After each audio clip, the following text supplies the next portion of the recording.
Olá, alunos do nono ano, sejam bem-vindos a mais uma aula de arte. Eu sou a professora Arlene Azulay e estou aqui para acompanhá-los nesta aula que tem como objeto de conhecimento. A nossa aula é número 6 e o objeto de conhecimento é Matrizes Estéticas Culturais. Detalhamento: espaços sociais da arte, a arte do corpo, danças, músicas e festas tradicionais. E vamos dar início à nossa aula.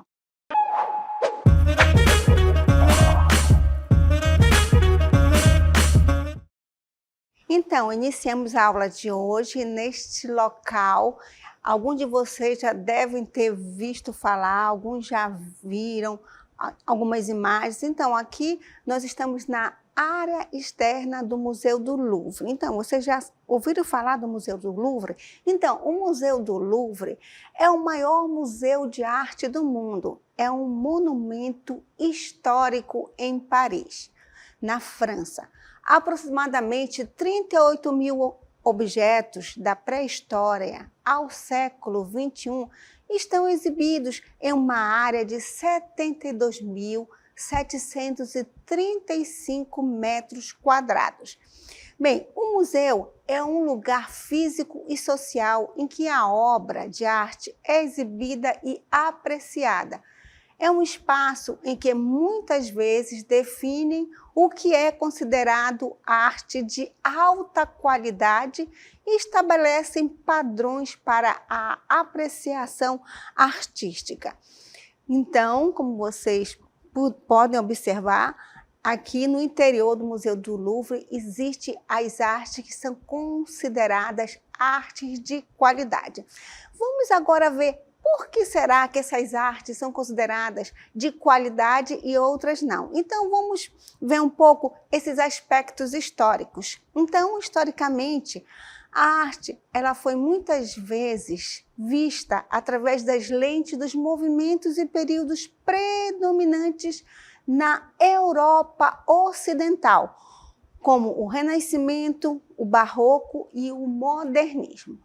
E agora vamos visitar um museu de arte tradicional. Aqui vocês estão vendo duas obras de arte tradicional. Aqui ao meu lado nós temos um quadro do movimento barroco e aqui do movimento renascentista. Então, o que foi mesmo o movimento renascentista, ou seja, o renascentismo? Bem, o Renascimento ele introduziu o conceito de perspectiva e humanismo que dominaram o entendimento europeu da arte. No entanto, nessa visão pode obscurecer as contribuições significativas de outras culturas.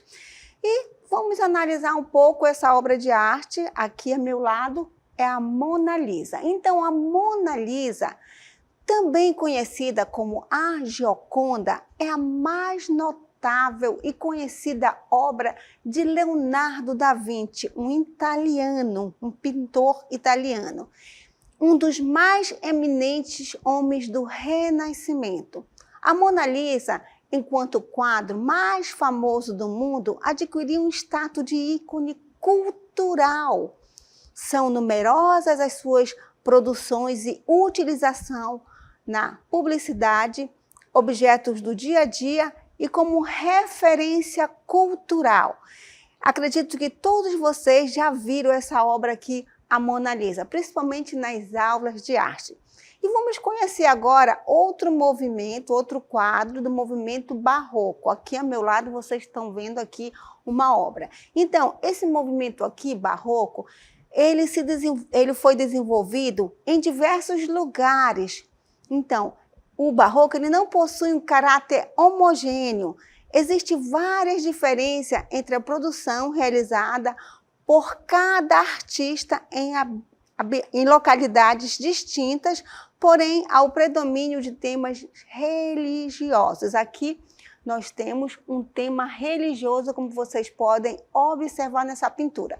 Então, nessa pintura, nós temos aqui a crucificação de São Pedro, do pintor Caravaggio, que também é um italiano. A pintura, ela representa o martírio de São Pedro por crucificação. Segundo a tradição, Pedro pediu para ser crucificado de ponta cabeça para que não imitasse Jesus Cristo. Pedro parece mais pesado do que seu corpo envelhecido faria supor, e erguê-lo requer o esforço combinado de 3 homens, como vocês podem ver na imagem. Então, essas narrativas definem o que é considerado arte elevada e estabelece padrões que ainda influenciam a avaliação e a crítica artística contemporânea. Então, como vocês viram, a maior parte da arte ela é considerada de qualidade porque é uma cultura que vem da Europa. Então, a gente vai agora mostrar para vocês sobre a produção artística. Então, a produção artística ela é profundamente influenciada por contextos históricos, sociais e políticos, moldados e sendo moldada pelas condições de seu tempo e espaço. Como vocês viram lá na arte renascentista, onde foi valorizado ali mais o homem. Isso foi depois da arte medieval, em que toda a arte era de cunho religioso, então havia o teocentrismo, então a arte era voltada para a religião. Então, no Renascimento, as artes foram mais voltadas para o próprio homem. Então, o homem teve mais liberdade ali de produzir a sua arte.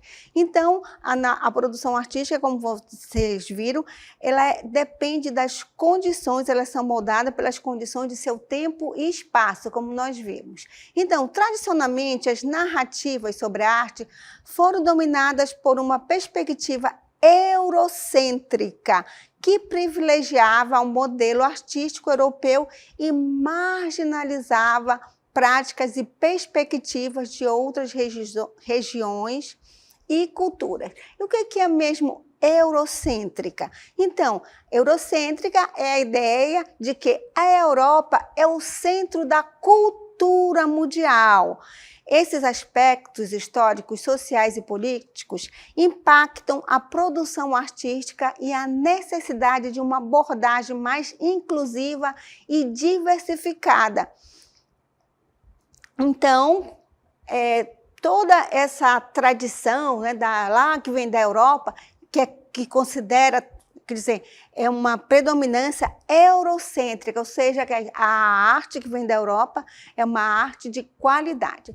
Então, vamos falar um pouco agora sobre outras civilizações. Então, as civilizações africanas, asiáticas e indígenas, entre outras, possuem tradições artísticas ricas e complexas, que frequentemente foram ignoradas ou subestimadas por historiadores e críticos europeus.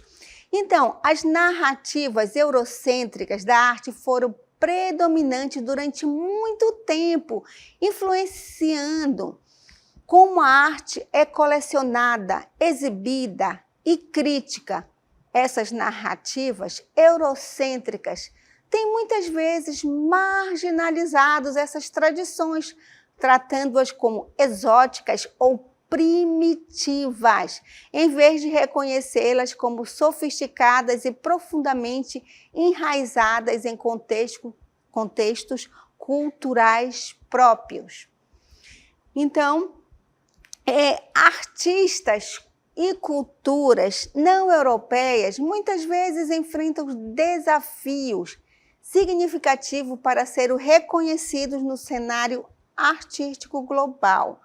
As práticas artísticas locais e comunitárias são frequentemente vistas através de uma lente ocidentalizada, que pode desconsiderar a importância social e comunitária dessas expressões artísticas. Então, a arte produzida em outros contextos sociais, nem sempre recebe a mesma atenção ou valorização ao rotular práticas artísticas de culturas não ocidentais, como artesanato ou folclore.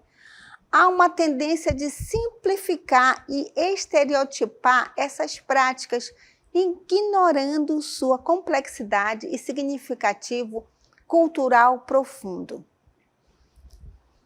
Artistas de culturas, então, como eu falei para vocês, tanto a arte lá da África, como a arte indígena e a arte da Ásia, elas não são tão valorizadas como as artes lá da Europa. Então, isso vem muito, por exemplo, a arte indígena. Muitas vezes, ela atua como uma forma de resistência e afirmação cultural, desafiando as narrativas históricas estabelecidas e reivindicando espaço na esfera global. E vamos agora dar uma volta lá numa das praças aqui de Manaus, como vocês podem ver aqui, são vários. Vamos estabelecer como arte, né? Arte indígena. Então, a arte indígena, ela é sempre considerada artesanato, porque ela não tem essa valorização, ou seja, ela não foi feita na Europa, e por isso que muitas vezes é chamada de artesanato ou folclore, desculpe. Há categorizações tradicionais como a arte, artesanato, folclore e design muitas vezes refletem preconceitos culturais e hierarquias que privilegiam certas formas de expressão em detrimento de outras, como eu já falei. Então, a divisão entre arte e artesanato pode marginalizar práticas de cultura não ocidentais, que são frequentemente descritas como menos artísticas e mais utilitárias. Isso perpetua a visão de que a arte de alta qualidade é uma exclusividade da tradição europeia, como eu já mostrei para vocês aqueles quadros lá do Renascimento e da arte barroca, ou seja, eles são mais valorizados porque foram produzidos por artistas europeus, ou seja, italianos, e isso repercute no mundo inteiro. E a arte indígena, por exemplo, é tida como um artesanato, certo? Ou folclore. Bem, é essencial reconhecer e valorizar a diversidade das práticas artísticas e culturais ao redor do mundo, tratando-as com a complexidade e profundidade que merecem. Vamos agora conhecer alguns espaços sociais da arte, ou seja, onde a arte acontece. Então, os espaços sociais da arte referem-se aos diversos contextos e ambientes em que a arte é produzida, exibida e experimentada, e como esses contextos influenciam e são influenciados pela arte. Então, aqui nós temos o Museu do Louvre, certo? Ou seja, museus e galerias onde encontram-se a arte tradicional, mas também existem museus e galerias que também expõem arte contemporânea, arte moderna. Então, é um local físico onde as pessoas podem visitar diferentes estilos artísticos, tanto os tradicionais, quanto os modernos, quanto contemporâneos. Nós também temos outro espaço da arte, que são espaços públicos, como vocês podem ver. Aqui nós temos uma rua. Aqui, por exemplo, na rua, várias companhias de teatro podem apresentar seus espetáculos, grupos de dança, principalmente street dança, que é dança de rua. Nós também temos o grafite, temos intervenções, temos land art, ou seja, tem vários estilos artísticos que podem ser apresentados num espaço público, ou seja, numa rua ou em praça pública. Nós temos também arte visual, como vocês podem ver aqui, que são espaços virtuais. Se você se interessa, por exemplo, por qualquer estilo artístico, vocês podem entrar nos museus virtuais, onde vocês encontram diferentes estilos artísticos. Vocês podem encontrar artes tradicionais, artes modernas, artes contemporâneas e diferentes estilos artísticos e também artistas do mundo inteiro. É só vocês encontrarem, certo, o site correto e vocês podem visitar essas galerias. Então, atualmente, existem vários artistas que expõem suas artes nesses espaços artísticos através de sites. Cada um desses espaços tem suas próprias dinâmicas e impacto na forma como a arte é criada, percebida e valorizada. Eles também desempenham um papel importante na democratização da arte, tornando-a acessível a diferentes públicos e permitindo uma maior diversidade e expressões e interpretações. E mais uma vez, nós entramos numa galeria de arte tradicional, aqui com os estilos artísticos que nós já vimos, que é aqui o estilo barroco e estilo renascentista. Então, esses são museus e galerias, que são locais tradicionais de exposição e preservação de obras de arte. São espaços que muitas vezes definem o que é considerado arte de alta qualidade e estabelece padrões para a apreciação artística. E agora vamos a um espaço público. Então, aqui nós estamos no Largo de São Sebastião, aqui em Manaus, que é um espaço público onde acontece espetáculos de dança, espetáculos de música, bandas de música tocam aqui, exposições também de artistas plásticos. Então, esses espaços públicos, ele inclui praças, ruas e outros locais acessíveis ao público, onde a arte pode ser integrada ao ambiente urbano. A arte pública ela pode estimular um engajamento comunitário e refletir questões sociais e culturais. E aqui nós também temos um monumento, certo? Esses monumentos são obras que estão presentes fora dos museus e galerias, ou seja, que fazem parte do cenário público das cidades. Então, várias cidades do mundo existem também essas esculturas, certo? Que são monumentos. Aqui nós temos o monumento à abertura dos portos em Manaus, que simboliza 4 continentes do mundo, a Ásia, a América, a África e a Europa, representado por uma embarcação com um pequeno menino sentado. Ou seja, cada um desses países nós temos aqui, como vocês podem ver, as embarcações têm um menino sentado que representa um desses continentes. E agora nós vamos conhecer a street art, que são grafites que foram pintados em vários países do mundo, como vocês podem observar aqui. Aqui nós temos um grafite na Ucrânia. Aqui nós temos no Chile, em Santiago, lá no Chile. Aqui nós temos um grafite na Alemanha, em Munique. E aqui nós temos em Bruxelas, na Bélgica. Então, atualmente, como vocês puderam ver, o grafite é considerado como forma de expressão incluída no âmbito das artes visuais, mais especificamente da arte urbana, em que o artista aproveita as paredes, criando uma linguagem intencional para intervir na cidade. Grafiteiro respeitável como os Gêmeos, que são brasileiros, eles são autores de importantes trabalhos em várias paredes do mundo. Como vocês podem observar aqui, em várias partes do mundo, essa arte ela é produzida.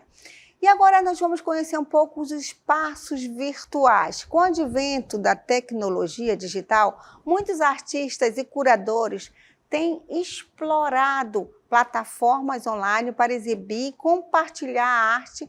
Isso inclui redes sociais, sites e galerias virtuais de exposição virtuais e exposições digitais. Então, aqui nós temos um museu virtual, que é o Google Art. Vocês podem acessar esse museu e podem conhecer, como eu falei, diferentes estilos artísticos. Aqui nós podemos explorar, aqui são vários estilos, vocês podem ver aqui, olha, artistas, são vários artistas diferentes, como vocês podem ver.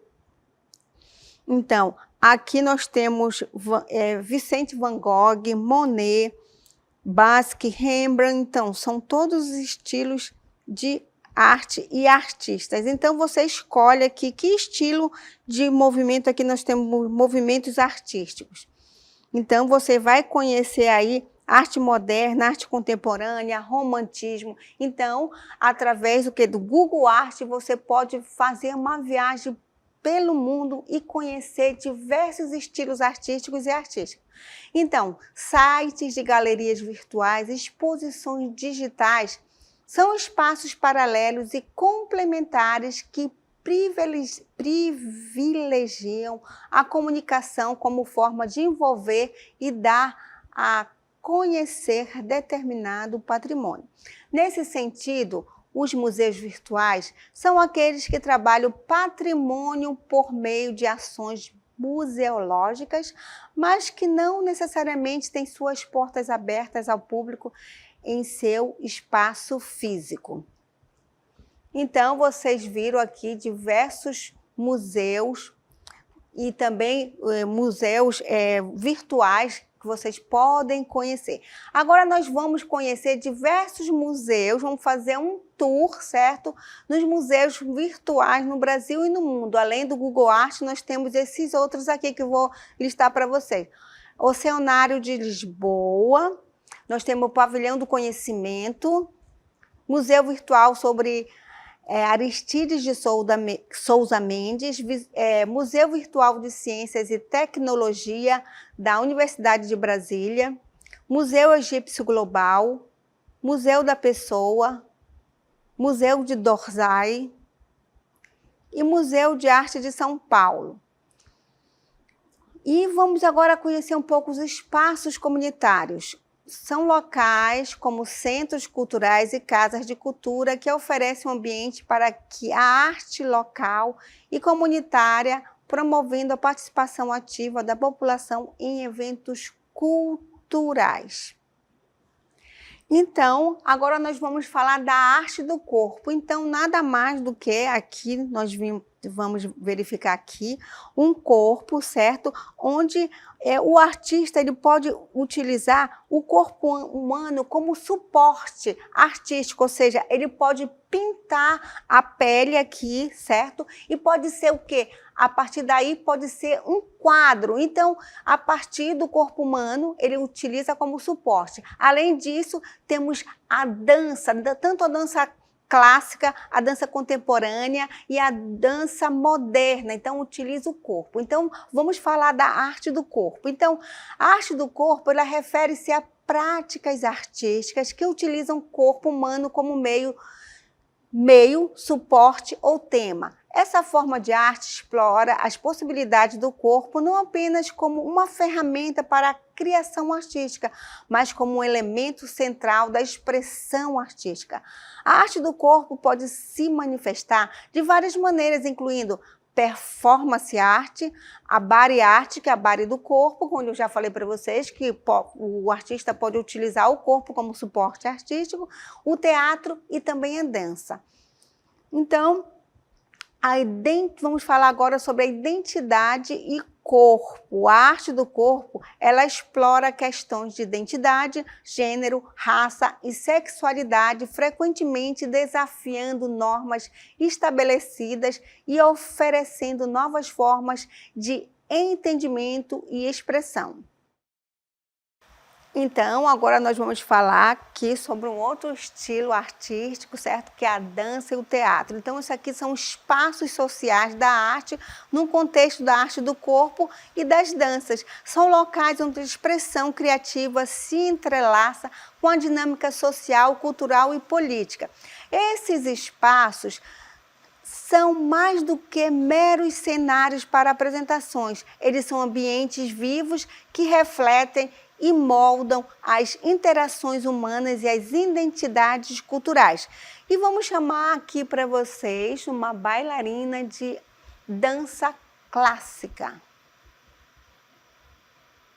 Como vocês podem ver, na dança clássica, as bailarinas elas têm que saber esses passos aqui, que são clássicos da dança. Então, ela tem que ter uma prática, um domínio ali do corpo e tem que saber todos esses movimentos aqui que que são clássicos da dança tradicional. Então, e essas bailarinas, elas se apresentam sempre num palco, né, que são locais de apresentações desses espetáculos artísticos. Então, os teatros e palcos, eles são espaços tradicionais onde a dança é frequentemente exibida e eles desempenham um papel crucial na estruturação da experiência artística. Então, o palco é um local onde acontecem os espetáculos artísticos. Esses locais são projetados para amplificar a presença do dançarino e proporcionar uma conexão íntima com o público. Então, as artes cênicas, ela precisa o quê? Dos atores, dos dançarinos e do público, então tem que ter essa interação. Então, a arquitetura e o design dos teatros influenciam a maneira como a dança é percebida e interpretada. O palco não é apenas um espaço físico, mas um ambiente onde as narrativas são construídas e a imaginação do público é estimulada. A divisão entre o palco e a plateia cria uma dinâmica de expectativa e resposta que é fundamental para o impacto emocional da performance. Então, espaços públicos e urbanos, vamos falar um pouco. Nos últimos anos, a dança tem se deslocado para espaços públicos e urbanos, desafiando as convenções tradicionais dos palcos, praças, ruas e parques, se transformam em palcos improvisados, onde a arte do corpo ganha novas dimensões. Esses espaços sociais não apenas facilitam a criação e a apresentação da dança, mas também moldam o significado e o impacto da arte do corpo na sociedade. O teatro e a dança são disciplinas que utilizam o corpo como meio central. A dança contemporânea, por exemplo, explora movimentos e técnicas corporais para expressar ideias e emoções. E agora vamos conhecer um pouco a dança contemporânea. Vamos assistir um videozinho bem rápido.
Então, vocês viram um pouquinho da dança contemporânea que foi apresentada pela professora Marta aqui do Centro de Meiras. Então, a dança urbana, dança de rua, ela consiste em uma forma de dança que pode ocorrer em ruas, blocos, parques, locais abertos e clubes. O termo é usado para descrever danças que ocorrem em um contexto urbano. Bem, as primeiras influências da dança urbana surgiram na época da grande crise econômica dos Estados Unidos, em 1929, quando os músicos e dançarinos que trabalhavam em cabarés ficaram desempregados e começaram a fazer seus shows nas ruas. Em 1967, o cantor James Brown lançou essa dança através do funk, diferente do carioca, estilo musical que tem entre seus artistas Michael Jackson, Paula Lima e Legusta, entre outros.